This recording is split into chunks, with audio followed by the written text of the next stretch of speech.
in a VUCA world. And obviously, everyone is not immune to VUCA world. So the first thing, assuming that I am a CEO, what am I worried about? The first thing is that do not lose shareholders' money. And I'm talking about compensation. So as you design your compensation, you must always remember that you should not waste shareholders' money. Rule number 2, remember rule number 1. That's the process as you are designing sustainable compensation in a VUCA world. Now, just to explain a little bit about the VUCA, I think this is a word that has been explained several times.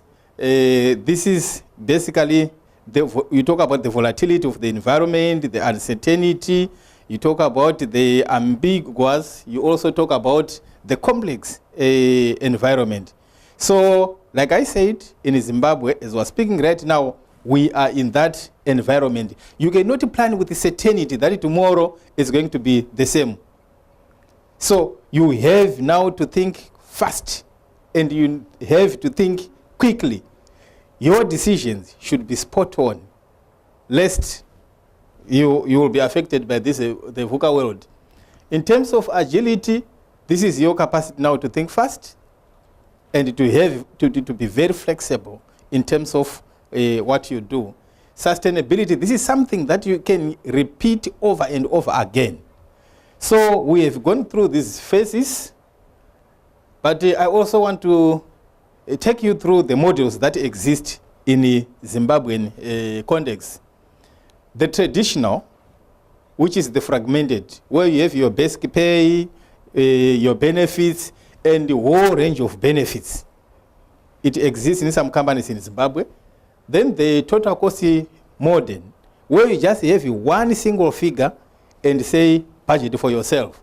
Then the hybrid, where you have the fragmented and the total cost. And these models do exist in some of the companies in Zimbabwe. For my organization, we are on a total cost model. Maybe a little bit of explanation. Again, to research, this is about sustainable and agile compensation in a VUCA world. But the big question that you need to ask yourself is, what do you pay employees in your organizations? What are you paying them for? Now, if we look at the survey which was done in 2016 by a company called Industrial Psychology Consultants, or IPC, most of our compensation or remuneration is premised on basic salary, medical aid, pension, cell phone allowance, transport allowance, life insurance, school fees, fully serviced company car, housing allowance, funeral cover, subsidized canteen meals, vehicle allowance, lunch allowances, DSTV allowances, and all these issues. We counted them at one point, and they were coming up to about 32. And we were now saying, okay, can we say this is the key focus for HR people?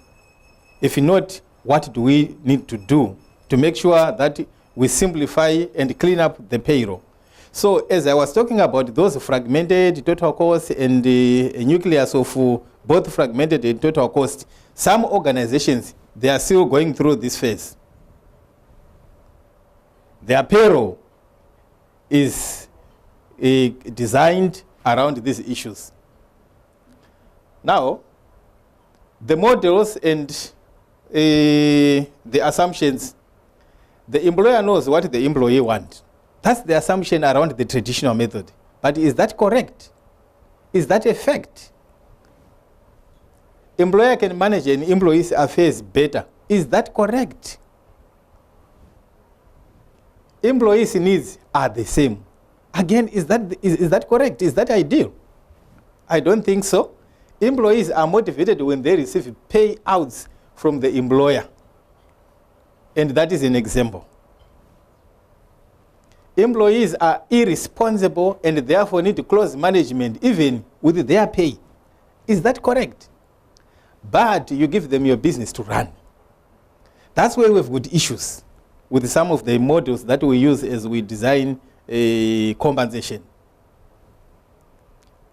The challenges can be complicated and errors exist. Just imagine a situation where you've got 32 benefits which need to be computed on day-to-day basis. At the end of the computation process, you are bound to hit some challenges. Taxation errors and penalties. Unfairness in the remuneration practices by the employer, that is paying for a person's circumstances and not paying for the job. I've got an example that I will also illustrate. Low motivation that impacts on productivity, abuse of benefits, e.g. company cars, school fees, invoices inflated, and so forth. Compensation strategy in a VUCA world. So you basically focus on total cost to company remuneration philosophy. And what is it? Does TCT model work in a VUCA world? I'm talking about total cost to company model. Does it apply in a VUCA world? For those who are running payrolls, this is a model of remuneration that takes into account all enrollments, aggregates them, and is paid as a lump sum to employees. That's the simple definition of total cost to company. You group everything, including your basic and the allowances.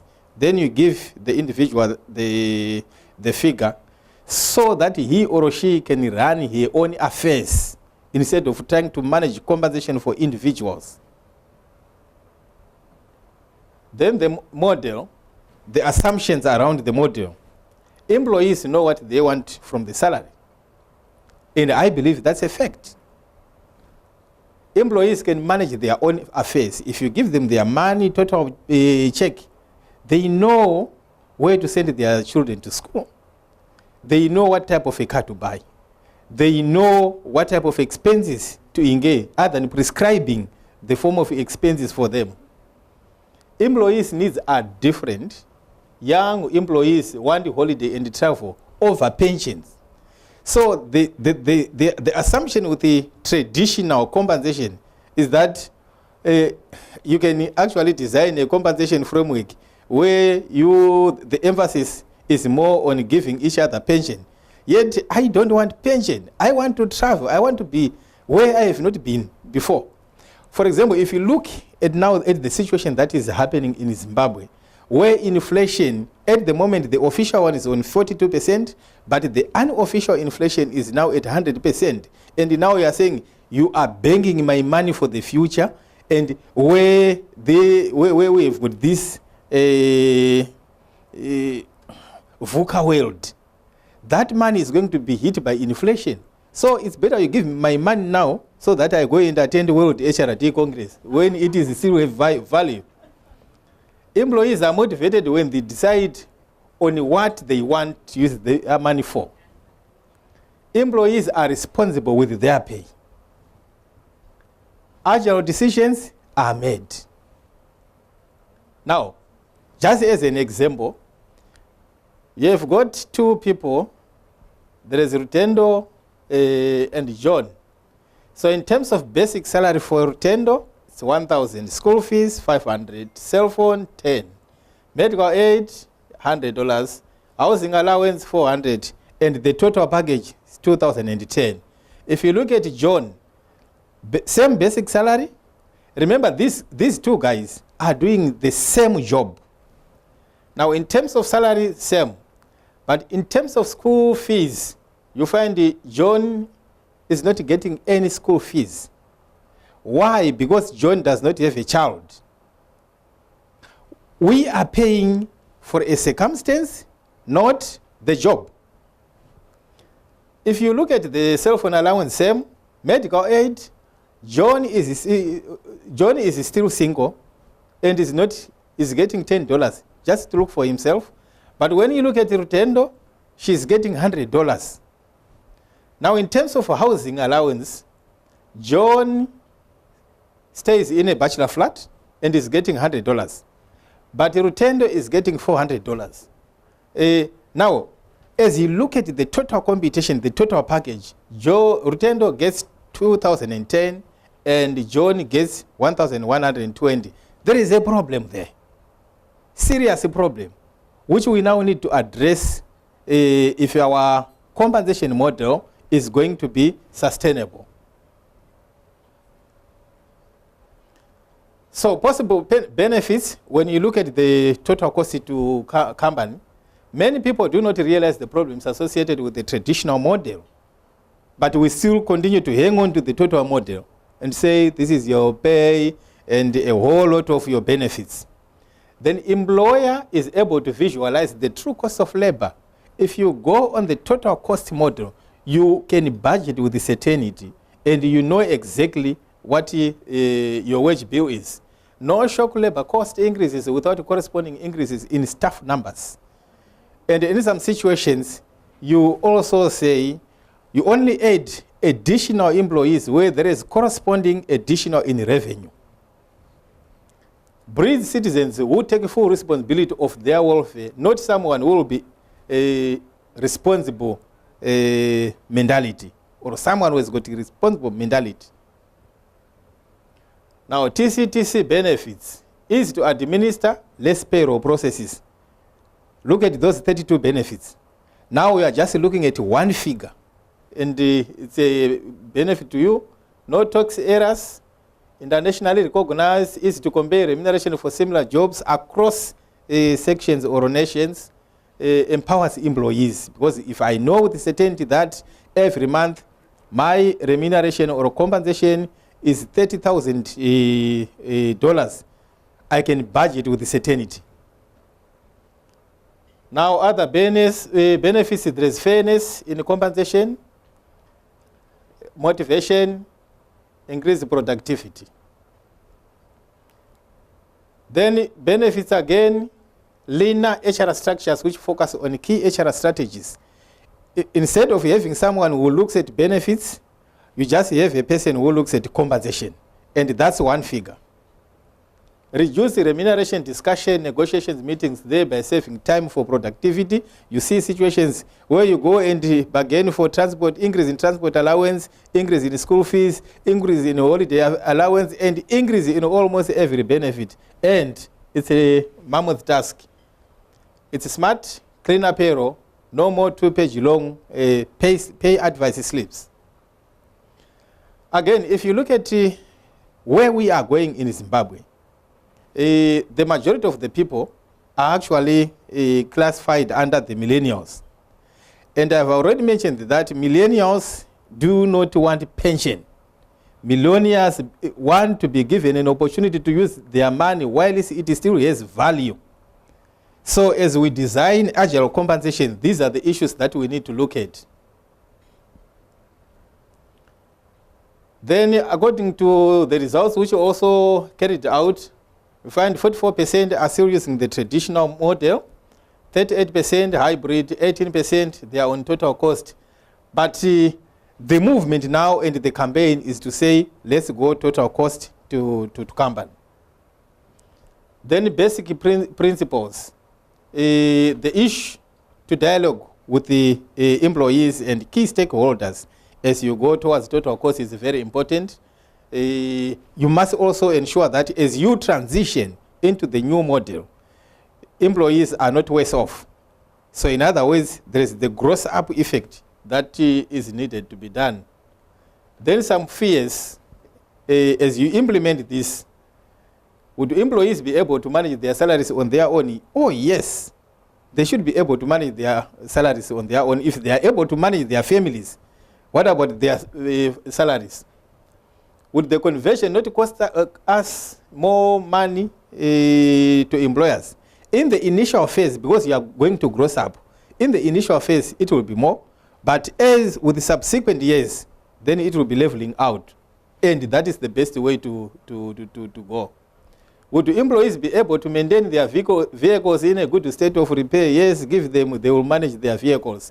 And in any case, where they used to change tires almost every 3 months, they will now be more careful and manage this situation. Won't there be desperate situations where an employee is not paid for medical aid, pension, funeral, etc., and how will we deal with that? It's a question, a good question, but if they are managing your company in your absence, they are responsible people. Give them their money and they will manage it. Now, the truth, employees are happy to be empowered. This is a fact. Vehicle mileage will come down. Hence, our reward management and the cost will also go down. As mileage comes down, fuel costs become savings in the hands of employees. It is more efficient, it is understood worldwide, and in fact, organizations also become very competitive. Most investors are likely to understand the total cost to company model than the existing model.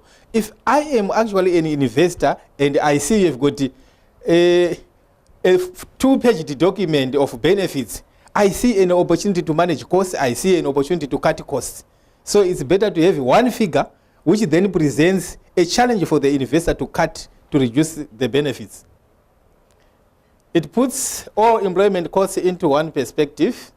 So this was a statement which was echoed by the former Zimbabwe Confederation of Industries president. And this was last year when we were at our convention. He said, are we daring enough? The implication was that as Zimbabweans, we were supposed to look at the situation and the situation that we were facing and come up with strategies to address the same situation, rather than sitting and say somebody else will come and inject some money to manage the situation. So pay for the job and not a person's circumstances is the underlying principle. Do the unconventional for a change if you want to manage that. Now, the situation, when you look at what happened in Zimbabwe, has presented myriad of challenges to HR practitioners. So, one, we are faced with the runaway inflation, basic commodities increases triggered by the fuel in increase, then massive demonstrations by nationals. I've got a slide on that. Government response was a little bit very heavy-handed. Now, that is what happened after the fuel increase in Zimbabwe. And this resulted in some few deaths when the government responded.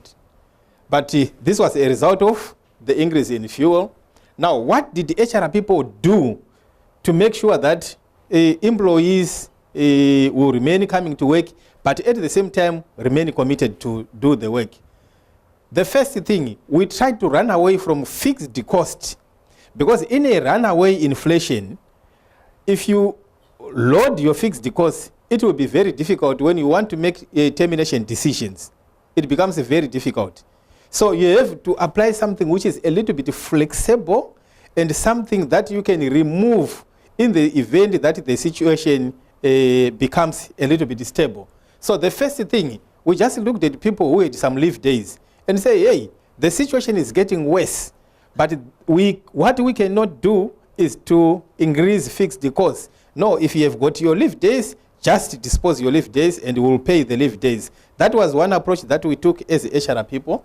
The second one was to pay once-off salary payment, which is equivalent to 1 month's salary.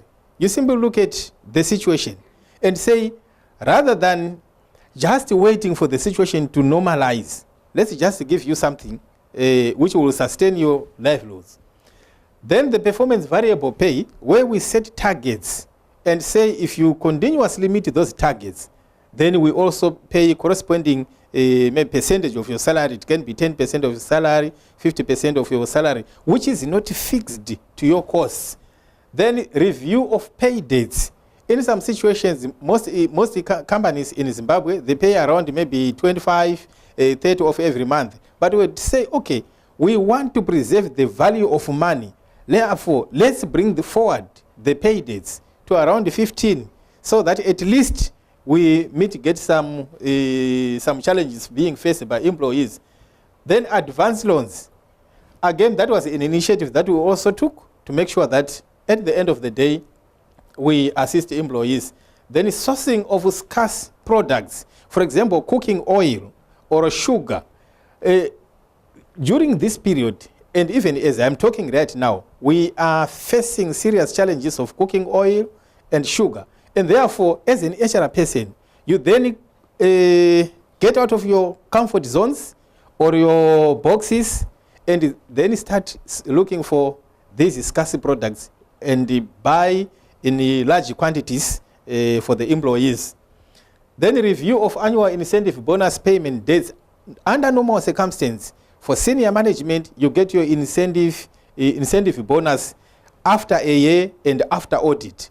But during this difficult period, we had to seek some reprieve from the board to say the situation on the ground is difficult, but we want to keep employees engaged, and therefore we need to pay the incentive bonus earlier. Then inflation adjusted salaries and payment of hardship allowances, just to make sure that employees continue coming to work, but at the same time also the performance of the business is sustained. So in terms of what I have presented, that's the agile way of doing compensation, and we can discuss based on the examples that I have given, which are taking place in Zimbabwe. By the way, we don't know when we are going to get out of the problems, but I believe one day we will be over through those things. Otherwise, thank you very much.